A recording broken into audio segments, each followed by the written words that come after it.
यह कहानी है संगति का असर। राम, श्याम दो भाई थे।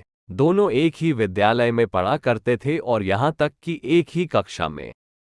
किंतु राम पढ़ने में होनहार था, वही उसका भाई श्याम पढ़ने से बचता था और ना पढ़ने के ढेरों बहाने ढूंढता था। राम के दोस्त पढ़ने वाले थे और श्याम के दोस्त ना पढ़ने वाले और काम चोरी करने वाले थे। राम अपने भाई श्याम को उन दोस्तों से बचने के लिए कहा करता, मगर श्याम उसे डांट लगा देता और कहता अपने काम से काम रखा करो। श्याम के दोस्त घर से स्कूल जाने के लिए निकलते और रास्ते में कहीं और चले जाते। कभी पार्क में बैठते, कभी जाकर कहीं खाना पीना करते और कभी फिल्म देखा करते थे। श्याम भी उनकी संगति में आ गया और वह भी धीरे धीरे स्कूल जाने से बचता रहता। श्याम भी उन दोस्तों के साथ बाहर में खाना पीना और घूमना करता।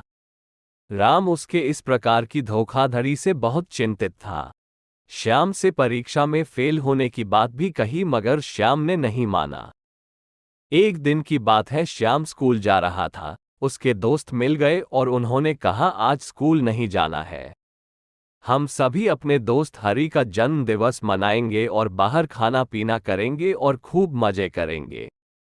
पहले तो श्याम ने मना किया, किंतु दोस्तों के बार बार बोलने पर वह उनके साथ चला गया। श्याम और उसके मित्रों ने खूब पार्टी करी और उस दिन स्कूल नहीं गए।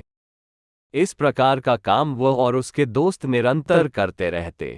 परीक्षा हुई जिसमें श्याम और उसके दोस्त सफल नहीं हो पाए, वह फेल हो गए। राम ने इस बार भी और बार की तरह प्रथम स्थान प्राप्त किया।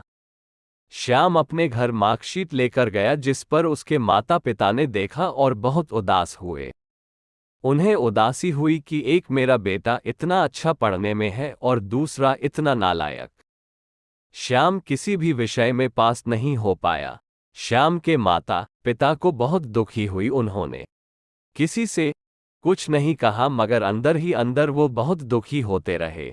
उन्होंने सोचा कि अब मैं दूसरे लोगों को क्या बताऊंगा कि मेरा बेटा एक भी विषय में पास नहीं हो पाया। इस प्रकार माँ पिताजी को श्याम ने बहुत चिंतित व दुखी देखा, जिस पर उसे भी दुख हुआ। श्याम ने अपने माँ बाप को भरोसा दिलाया कि मैं अगली परीक्षा में सफल होकर दिखाएगा। श्याम ने अपने उन सब दोस्तों को छोड़ दिया जिन्होंने उसकी सफलता में उसका मार्ग रोका था।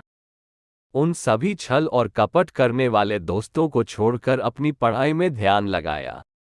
नतीजा ये हुआ कि साल भर की मेहनत से वो परीक्षा में सफल ही नहीं, अपितु विद्यालय में सर्वोच्च स्थान प्राप्त किया।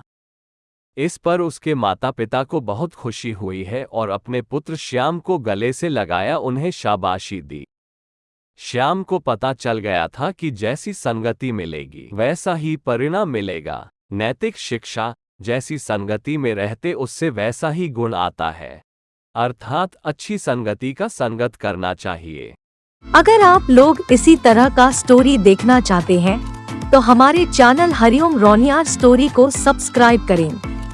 Thanks for watching video.